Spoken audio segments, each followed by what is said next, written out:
we have, I think, practically foreclosed some of the worst case scenarios. We've shrunk the range of possible outcomes, and in doing so have trimmed off, I think, some of the truly apocalyptic, species threatening outcomes. The Clean Power Hour is brought to you by the Clean Power Consulting Group. Check out all of our content at cleanpower.group/podcast. Please subscribe to the show and give us a rating and a review. Today on the Clean Power Hour, is climate change going to ruin everybody's future? I certainly hope not. My guest today is Dave Roberts, the famous podcaster and journalist for Canary Media. He has a great podcast called Volts, and you can find all of his content at volts.wtf, which shows his sense of humor. Welcome to the show, Dave. Hey, glad to be here. All right. Been looking forward to this for a long time. And I happened to stumble upon a short video you made almost exactly 10 years ago about climate change explained in 15 minutes. And if you want to see that video, just Google it, YouTube, Dave Roberts, climate change, and you'll find it. And Dave just lays out the situation. We're a rock in space that has a thin atmosphere, and therefore we're not a frozen rock, which is a wonderful thing because it makes it possible for us to be here. And the downside of that is that when you dump CO2 and other greenhouse gases into the atmosphere to the tune of 800 gigatons or more, actually, it's 800 gigatons equivalent that has remained, you have a scenario where the Earth warms up, and it is warming, and it will continue to warm for some time, but we're now, on the verge of a transformation, hopefully, of our economy to one that is much lighter on the pollutant side of the equation. We call this the clean energy transition. So Dave and I are going to geek out on this topic and see where we are 10 years later. So I don't know if you have any introductory thoughts about that, Dave. Was your talk too pessimistic or too optimistic? It's funny. It was a what's called a TEDx talk, which is like sounds to strangers like a TED talk, but is in fact it's kind of the low budget franchise version of a TED talk, which I did at Evergreen College, and I didn't really think hardly anything of it, and I didn't think I was saying anything particularly new or interesting, but it is bizarre how that talk has lived on the internet. Is not something I ever expected. Like I still have people approach me about that, saying that they find me through that. And as you say, it's a decade old now, which just to me, that has less to do with the talk being particularly brilliant or anything. It's just, to me, that's just testament to how difficult it is to find a simple, plain language, just someone talking to you like a human being about climate change and what's gonna happen and why it's bad. There's so much jargon, there's so much science, there's so much culture war, there's so much nonsense about it. I think it's just very difficult to find someone who seems like they're talking to you like a human being about it. And so people have really seized onto it. So in that sense, it's been sort of delightful. I think it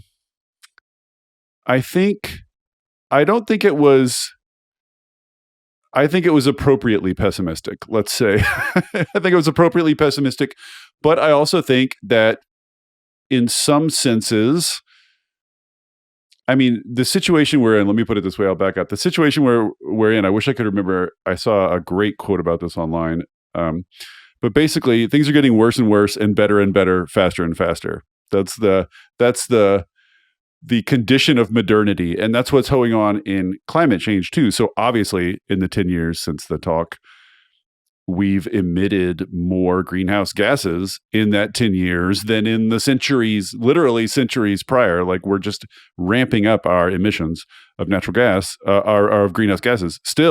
We're still on the upward slope. We're still emitting more and more every year. Right.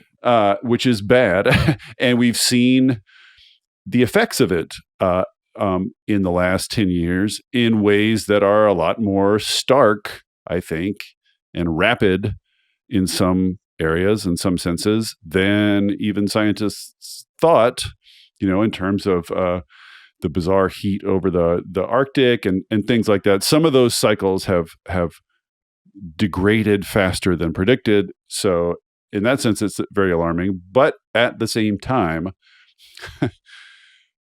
we have taken action, as frustrating as it is, and as slow as it is, and insufficient as it is. We have globally coordinated to take action, and we have, there's a lot of interesting new research that's just out about this.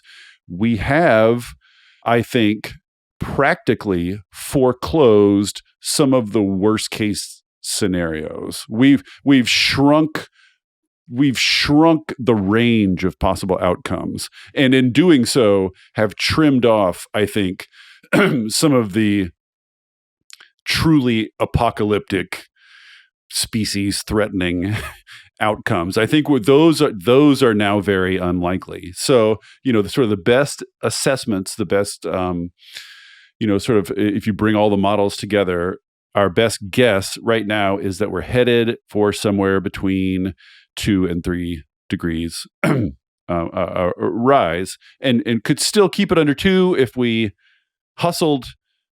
Keeping it under 1.5 is probably, practically speaking, out of our grasp at this point, but we could still hit 2. But even if we just are going the way we've been going, if we're going on our current trajectory, we're coming in somewhere between 2 and 3. So it used to be that 4 and 5 and 6 degrees were at least on the table, at least among the realm of possibilities. And those would mean, you could quite literally mean, the end of the species. So between 2 and 3 is, and this is why it's harder to give a simple message about it these days, I find, because on the one hand, between 2 and 3 degrees is way better than more than 3 degrees. Way, way, way better. We are moving in the right direction. We're flattening the curve, as they say, slowly but surely, and in an accelerating way. But at the same time, between 2 and 3 is going to be really bad, as you know, if you've read the IPCC report, that plenty of bad stuff is going to happen between 2 and 3, and we still have lower probability, but still out there, the possibility that hitting 2 or 2.5 will trigger feedbacks that further accelerate temperature rise, and then the whole thing gets out of our control. And then, then even if it doesn't hit for this century, just keeps going up and up and up forever, out of our control, which would be equally disastrous for future people. So we're not, this is all a long-winded way of saying we are by no means out of the woods yet, and we are still looking at some nasty, damages and loss of life and trouble, much more than we might hope. But we have, I think, probably avoided extinction level events kind of stuff. So, it's good news, bad news. It's not so much extinction that I fear. I'm an ecologist, so one of the laws of ecology is that everything goes extinct eventually. Right. If you give a species enough time, it tends to go to zero. So it's a question of how long do we go?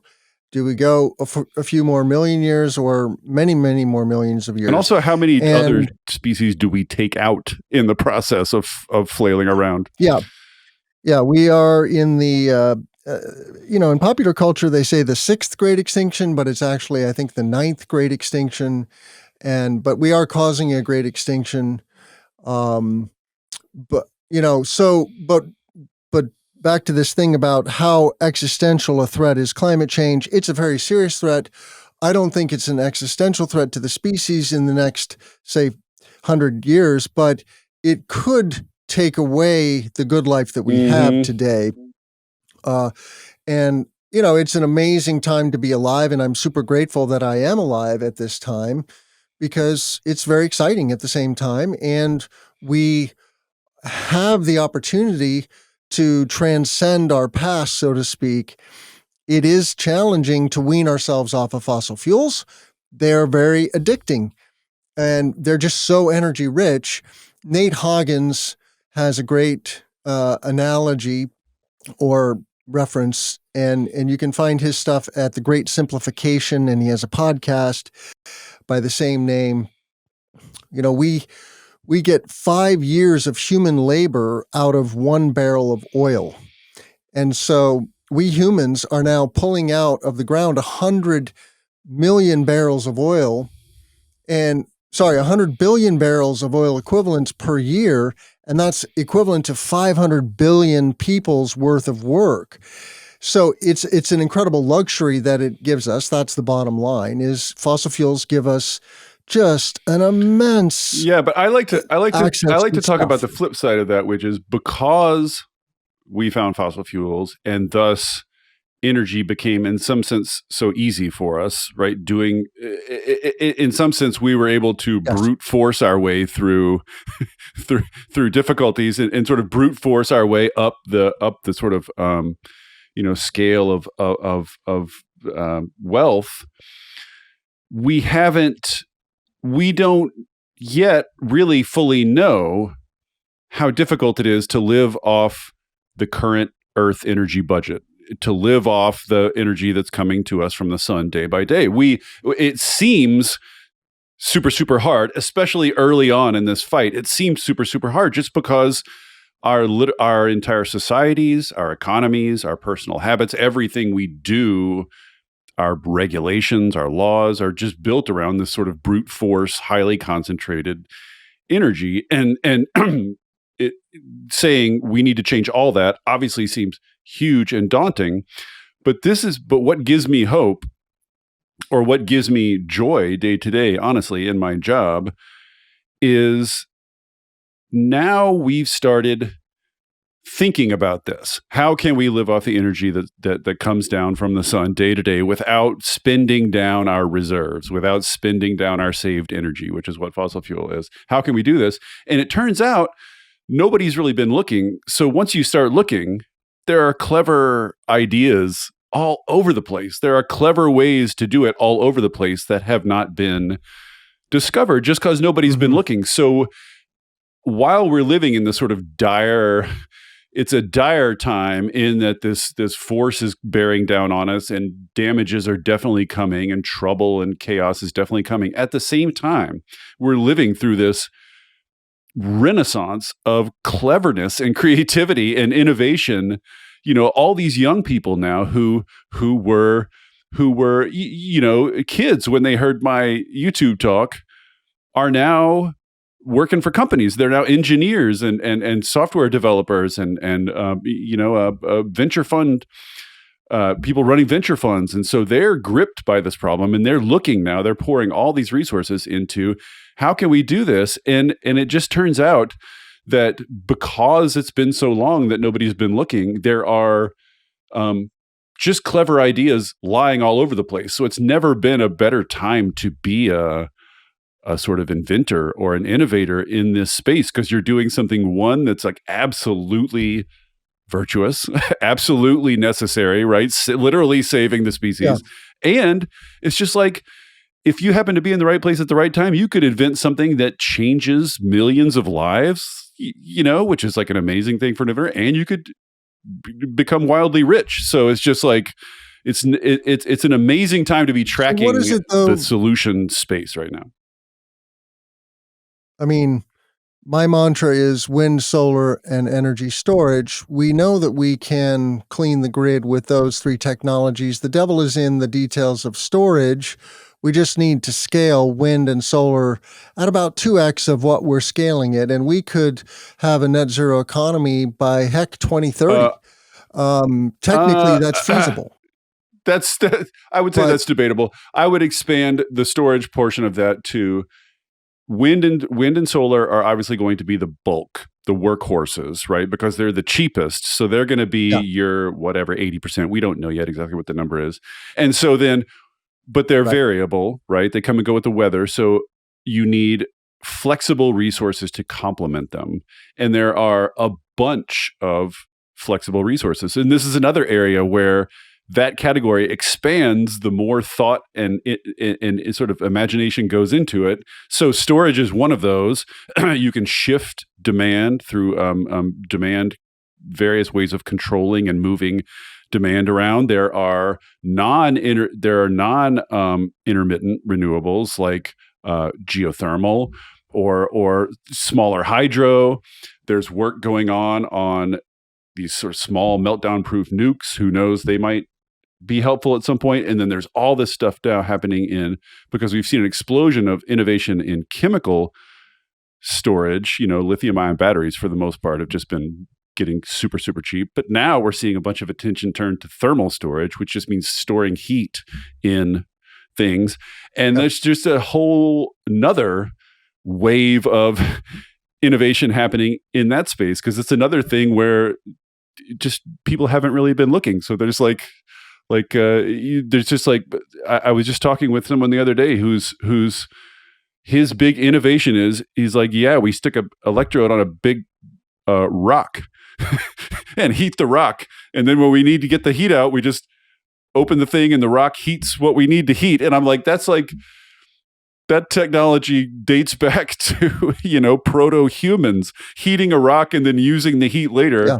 But if you do it in a smart way, in a sort of software informed way, you can have a huge effect on the energy system just with dead simple technologies like that. So yes, I think it's absolutely doable now. And I think, more to the point, it's very clear at this point that the primary barriers, I mean, it was probably never really technology that was the primary barrier, but it's certainly not anymore. It's all about politics at this point. Politics and regulation, and just the difficulty of change, the difficulty of social change, the difficulty of changing people's habits, and all that is reflected in the sclerosis of politics. But that's the hitch now.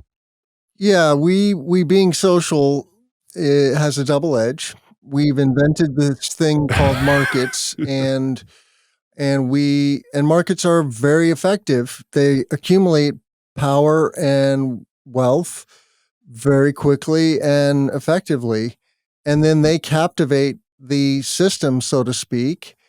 And now we have this runaway train, and it's hard to slow it down or derail it, but it has to be disrupted eventually, one way or another, right? And I did want to say that the problem isn't climate change. The problem is overshoot. We are overshooting the carrying capacity of the Earth. And so as many biological systems have demonstrated time and time again, this is a very common phenomenon in nature, and we're no different. We're on this little island called Earth, and it has a limit. So we're now bumping up against that limit. There's 100 million people born every year. 88 million of them survive. We're starving 10 million people a year. So that's a symptom of being in overshoot. And but again, just to go back to my yin and yang theme here, there's another side of that story too, which is, so the big debate around that, to put it just very crudely, is it possible to dematerialize human flourishing in some way? In other words, is it possible for humans to continue flourishing at greater and greater levels of comfort or whatever without drawing down finite resources, right? Which is sort of the economists' great hope. Or is there, in some sense, some intrinsic connection such that only radically changing our behavior will work? And I don't want to take any position on that, but I do want to say there are two things are fundamentally changing in the human picture, which is that two things are getting trivially cheap, which is going to change everything for life in humans. One is software, intelligence, basically, I would characterize it as intelligence, computing power has just been getting reliably cheaper and cheaper and cheaper and cheaper and cheaper and cheaper and cheaper, and is going to continue doing so, such that there are a million different ways now of substituting intelligence for stuff. In other words, like by doing stuff more cleverly, we can use less stuff to do it. And more cleverly means often letting AI figure out how to do it in a more efficient way. So in a lot of ways, that computing power is substituting for material, for finite materials. So that's one force pushing in the other way. And the other thing is that's even more, I think, radical, and that people have not processed yet, is if solar and wind power continue down the learning curve the way they have been consistently going for several decades now, they are going to get trivially cheap. Especially solar is just going to get, at some point, a decade, 2 decades from now, 3 decades from now, at some point, going to get just literally trivially cheap. And we're going to face a problem that humanity has never, ever faced before, which is what to do with an abundance of energy. What to do when you have access to more energy literally than you know what to do with. When it's so trivially cheap that you can just throw energy at problems that before you couldn't. So if there's anything that can sort of dematerialize US or dematerialize human sort of economies and societies, it is the combination of those two: dirt cheap, abundant, clean energy, and dirt cheap, abundant computing power. I think you combine those and you just open up possibilities for humanity that are new, completely new in history. And I think it kind of throws a lot of the lessons you learn from history on their ear, right? Like we're entering something that is, it's very difficult to learn from history about what is possible in a context of free, abundant energy and free, abundant computing power. We just really don't know what those will bring. So you're optimistic that we can invent machines that will suck all that 800 gigatons out of the atmosphere and get us back to 320 by 2050? Well, if I can answer your question very precisely, I am optimistic that we have the technical capacity to do so. Yes. Yeah. Am I confident that we have the wherewithal? Yeah. No, not at all. I mean, this is the funny. I mean, I know I'm sounding incredibly uncharacteristically, honestly, optimistic about a lot of this stuff, but at the same time, on the flip side, I've never felt more dismal about politics, about human society, and about humans' ability to, because we're so numerous now, and because, the earth is relatively small and there's a lot of us now, the big characteristic problems of this century and all centuries to come are giant collective action problems that can only be solved by collective action. And we're still lugging around these Neanderthal brains that want to draw a circle around a piece of land and bonk everyone over the head that walks into the circle. So, we've and the example of COVID. I mean, I know I'm not telling you anything. I'm not telling anyone anything. But our utter inability to get our shit together to address what is just paradigmatically a collective action problem. Like when people talk about collective action problems, they literally use pandemics as an example. Like in the friggin' encyclopedia, you go to collective action problem, it will cite pandemics as the sort of characteristic case. A pandemic hit and we just couldn't, as a species generally, but especially in the US, just could not muster the solidarity to take the collective action steps that would have been required to make everyone better off, right? Everyone would have been better off if we had acted in a more coordinated, solidaristic fashion. But instead, our same old sort of tribal idiot culture war nonsense came in, and now we're all worse off for it. It could not be more clear. But we just can't seem to, get our shit together. So this is, a lot of people in the climate world have said for years, I'm sure you've heard this, once it gets bad enough, like once there are storms crashing down and once the symptoms are obvious enough, it will galvanize people into action. But I look at COVID, I'm like, you can't get any more obvious than people falling dead day to day, 1,000 people a day dying. Like, you can't get any more direct of an effect than that. Yeah. And that didn't work to galvanize us. That didn't work to have us get ourselves together. So how is climate ever going to do that? Hey, everybody. Thanks for listening to the Clean Power Hour or viewing it on YouTube. We do have a great YouTube channel. If you're not subscribed, please go to cleanpower.group and hit that YouTube icon and subscribe to our channel. Of course, you can find all of our content on your favorite audio platform as well. So please give us a rating and review. I wanted to let you know that we are partnered with the Midwest Solar Expo this year. Check it out, midwestsolarexpo.com. You can get a 15% discount with our code, which is CPH15. We will also put that in the show notes, CPH numeral 15. The Midwest Solar Expo is the premier B2B solar and clean energy event in the region. It hosts over 450 clean tech executives from around the country, and it's a lovely event in Minneapolis, June 20th to 22nd. So please check it out. Back to the show. Well, and one of the things that I've learned is that I live in the Midwest. I don't have hurricanes. I don't have wildfires. Tornadoes occasionally?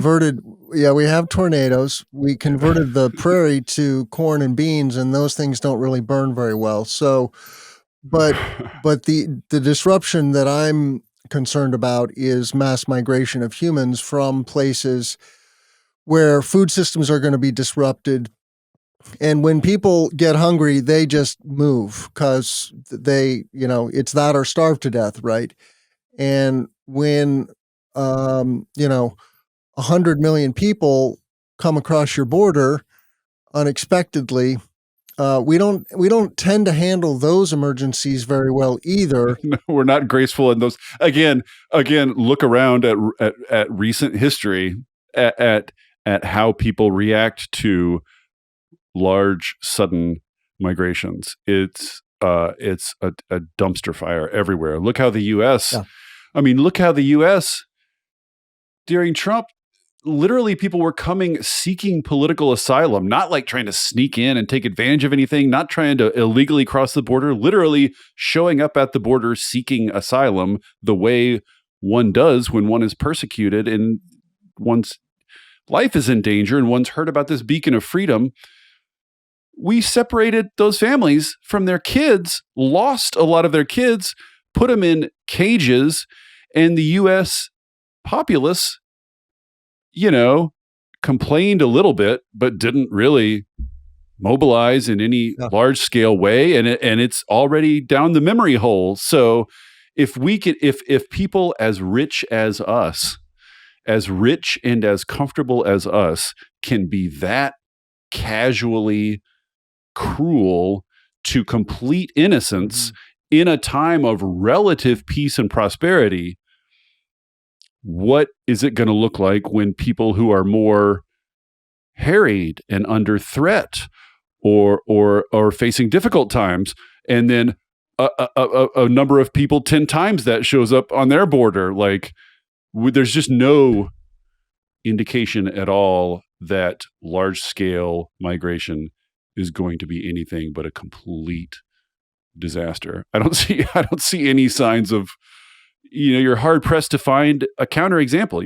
You're hard pressed to find an example of large scale in-migration that was handled with some grace and peace, or at least a lack of violence. even in the US history, the waves of immigration that came in, we pat ourselves on the back about this, about being a melting pot. But if you go look at the details, every time a new wave came, they got crapped on. They got horrible jobs. They were beaten up. They weren't allowed to unionize. They were discriminated against for decades. Like it was brutal towards outsiders. That's sort of the characteristic of humanity. Yeah. So I agree with you that like natural disasters in some sense we can deal with, but each other, Yeah. we have a lot of trouble dealing with each other. And this is why I'm a fan of space exploration. A lot of people say we don't have the resources to colonize space, but I see space as the one place that seemingly brings enemies together. It brought the Russians and the Americans together, the ISS. Now that has temporarily fallen apart because of what's going on in Europe, hopefully temporarily. But we do need to go to space eventually. And so I'm a fan of, let's take 1% of our GDP and figure that out and have a backup, because the big rock is coming. The asteroid is coming that will be a truly existential threat. It's not a matter of if, it's a matter of when.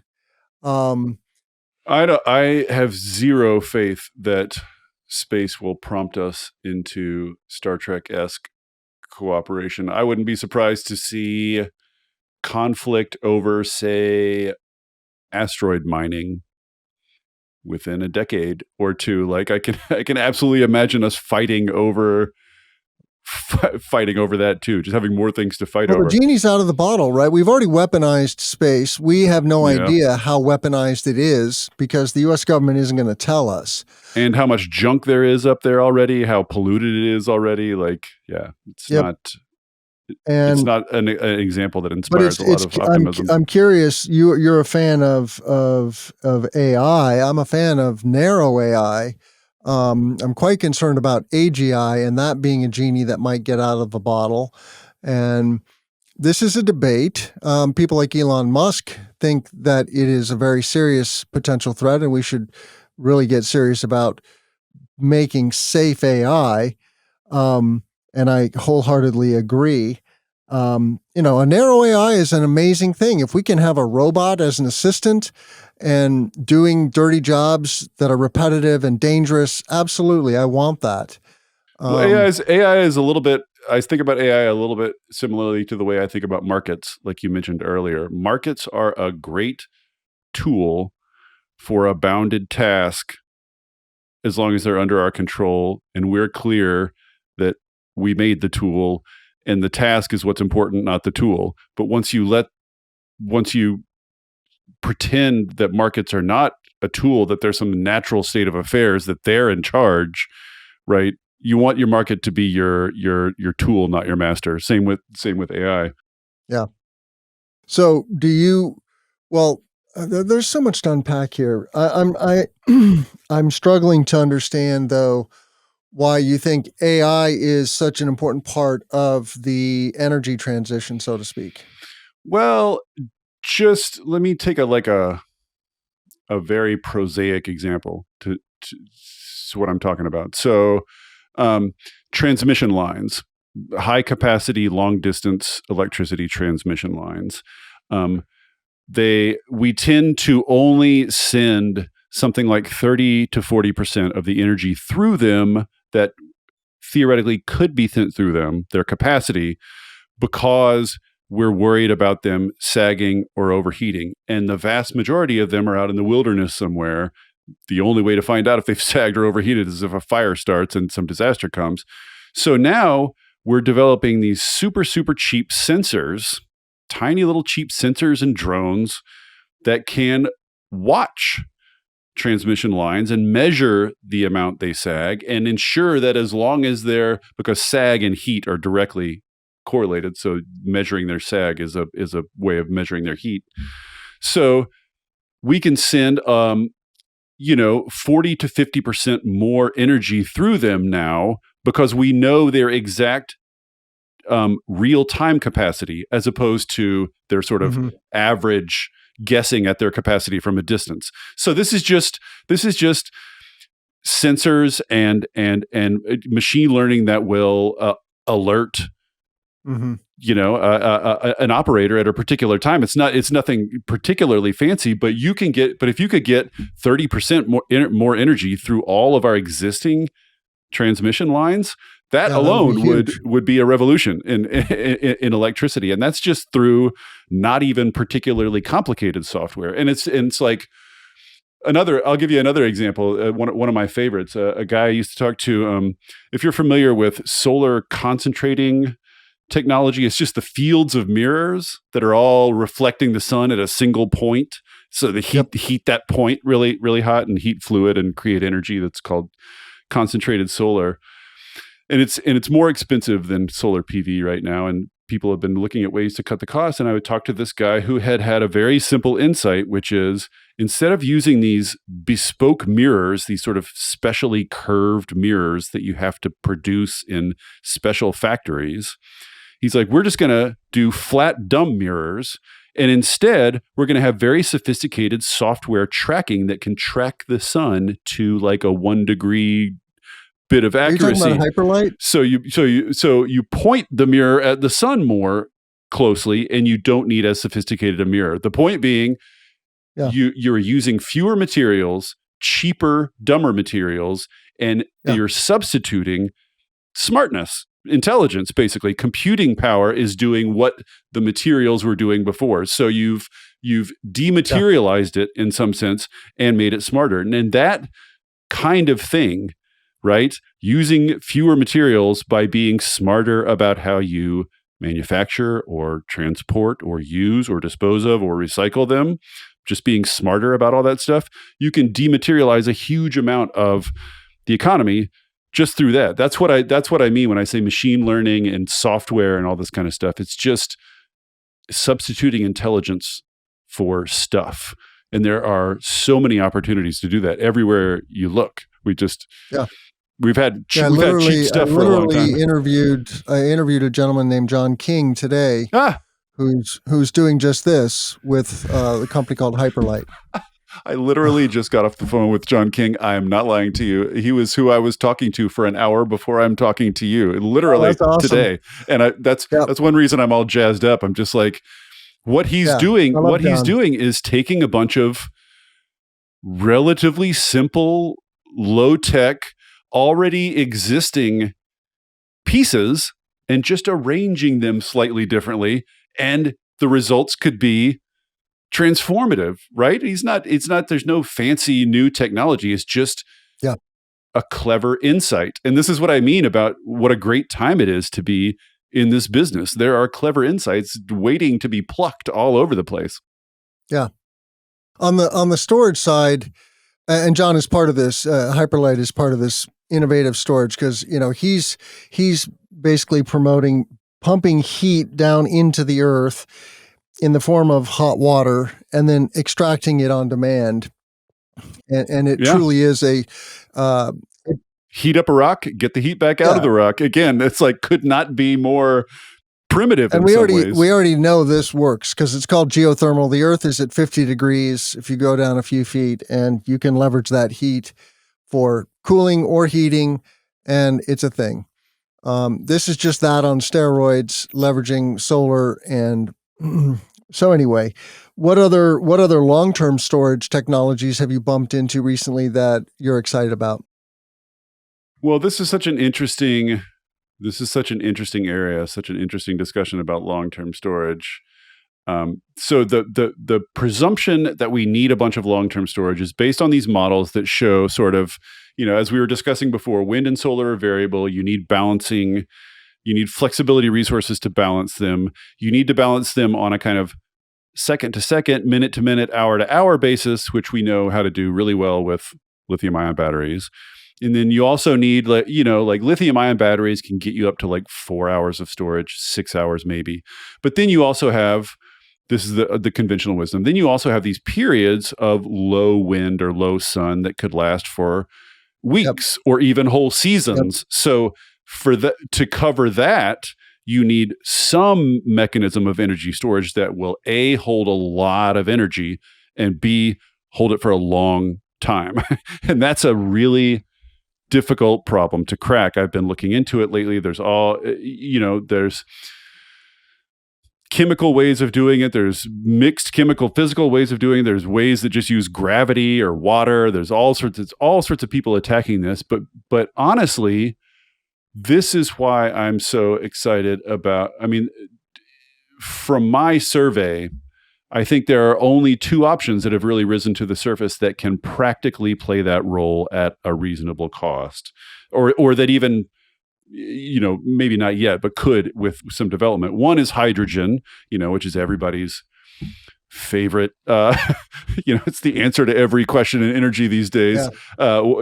So one is hydrogen. If you use renewable energy to split water and you get the hydrogen out of it, you're basically storing the renewable energy in the hydrogen, and then you can get it back out by burning it for electricity or whatever you want to do with the hydrogen. So, but the advantage of hydrogen, there's a lot of conversions there. It's a lot of cost there, but the advantage of hydrogen is that once it's in the form of hydrogen, it'll just sit there, right? It won't lose, it doesn't degrade, it doesn't lose energy over time.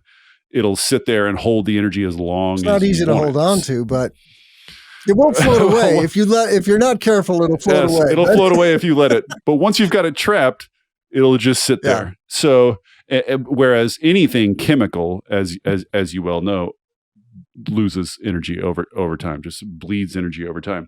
So that's one. And the other is thermal, which is these new, bunch of new ideas popping up. But it turns like, you were mentioning hyperlight, like it turns out if you just heat the earth up beneath your feet really hot, it holds that heat really, really well for a really long time. Like, he's talking about like 10 to 15% losses over a 6-month period, which is remarkable. Then you're getting into like seasonal, then you're getting into seasonal lengths of time. Then you're getting into real, genuine long time. And he's doing this in existing oil wells, which have already been dug for him, using existing cogen facilities, which are already sitting there waiting for him.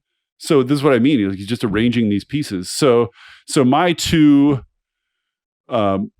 candidates for who might win that race. First, I would say it's just my instinct. I think we're going to end up in the final analysis needing less long-term storage than we now think we're going to need, because I think we're going to find a lot of ways to move demand around, a lot of new ways of generation. We're going to find a lot of ways of solving the variability problem that's going to shrink the amount of long-term storage we end up needing. So that's my first thing I'd say. And then the two that are sort of competing to win that space, I think, are hydrogen and thermal. And of those two, if I was picking a favorite, just a personal favorite, it's thermal, because thermal has what I think is a huge advantage, which is that it's just dumb. It's just dumb and simple. You're literally just heating up a rock. So like you can do it anywhere. You're not getting into materials that come from nasty places or are mined in nasty ways. You can do it with abundant elements, like dirt simple. I was talking to a guy the other day who's just using big blocks of carbon, which are already produced in the billions around the earth already today. So thermal storage is very simple and dummy proof, and you can do it anywhere and replicate it anywhere. And I just like those kinds of technologies as a general matter. So, if it were up to me to choose, I think I would put all my bets on thermal, but I know hydrogen's going to come along and do some stuff. We just don't know how much yet. So in the last few minutes we have together, Dave, what else should energy transition professionals and future professionals really wake up to, I guess, that they might not be awake to? Well, I guess if I were going to give what I think would be an accurate answer to that question, it would probably be that we should pay more attention to things that I also don't pay enough attention to, like agriculture and and stuff like that, and natural sequestration and stuff like that. But what I really want to say selfishly is that what they should be aware of is that 3 simple steps get us about 75% of the way there on emissions. We want to clean up electricity, we want to electrify transportation, and we want to electrify building, heating, and cooling. That's 3 steps. You can easily explain those to anyone. Any civilian can understand 3 steps. It goes from a big, we have to change everything in the world, mind blower that's hard to even think about, to, these 3 steps get us most of the way there. And furthermore, every person, professional or not, can play a role in that infrastructure. Everybody lives somewhere and gets around somehow. So you can electrify your own circumstances. So if you put solar panels on your roof and an EV in your garage, and you switch out your natural gas furnace for a heat pump, you electrify your house, you have built a little bit of infrastructure, right? We need to start thinking of infrastructure differently. It's not big, distant things like dams and transmission lines all anymore. Every bit of electrified, every electrical appliance you have, every battery in a car that's connected to the grid, every solar panel, every house, every building is a piece of grid infrastructure. So you can have a material effect now.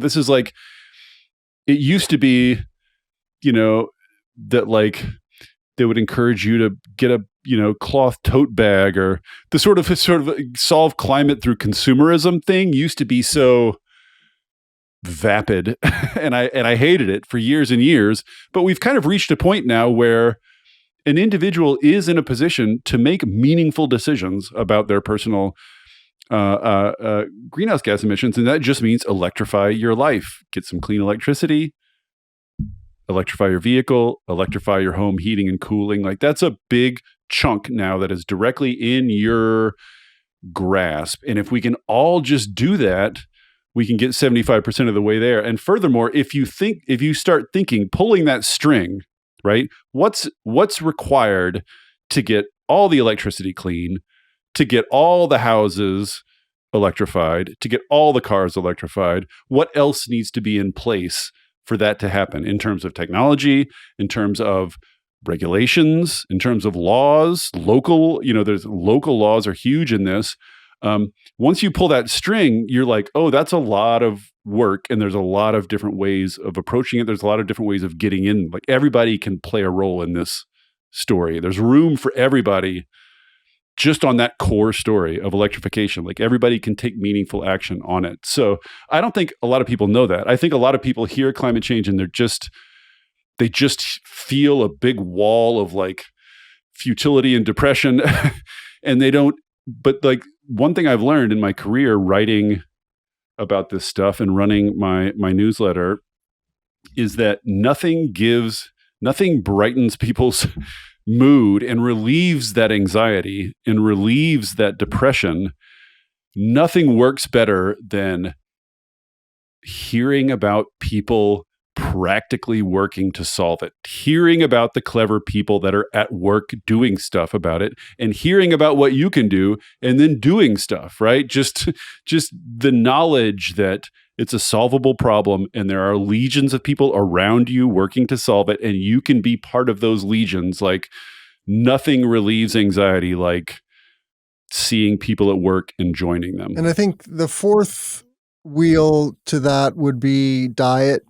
I am a pescatarian, and I only made that transition for health reasons primarily. But the more I learn about the carbon footprint of raising birds and mammals for food, I recognize that that is a very unsustainable scenario from pretty much any angle I look at it. As far as I can tell, we just cannot continue on the path that we're on there. Something has to give. And it does Yeah, allow I us I to greatly reduce our carbon footprint of our diet. yeah, I go around and around on this. I mean, I think on one hand, if you want to argue for vegetarianism, you can argue your way there from like five different directions. Yeah. It's over determined. The cruelty is just huge and undeniable.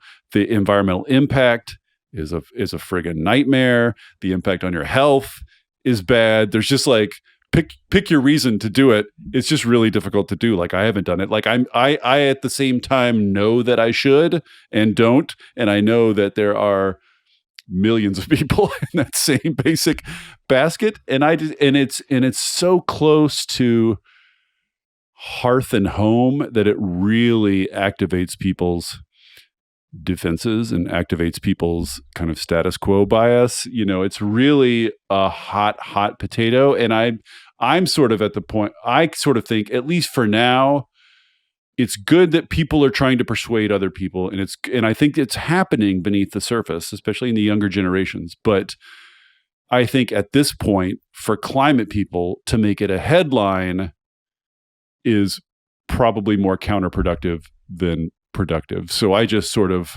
silently judge everybody and myself on this, but don't make a big deal. You heard out of it here. You're all a bunch of losers. but me too. So we're all this same kind of loser together. Oh my goodness. All right. Well, I think we should end it there. I look forward to seeing your interview with Hyperlight, or hearing it anyway. And yeah, there's a lot of reason for hope, and I'm really glad that you are hopeful. There's a difference between being hopeful and being overly. Don't put too many eggs in hope. Hope is not a strategy. That's the thing. Technology is a strategy. We need to deploy Yes. that technology and really lean into this and go further, faster. We're totally capable. Action is the hope is not the cure for anxiety and despair. Action is the cure for anxiety and despair. Indeed. Well, you can find all of our content at cleanpower.group/podcast. Please subscribe to the show. Give it a rating and review on Apple or Spotify. That helps others find this content. The content is for you and hopefully many, many others who have not yet discovered it. So please do that. Give it a rating and a review. You can reach out to me on Twitter, TG Montague. I love to hear from my listeners. And with that, how can our listeners reach you, Dave?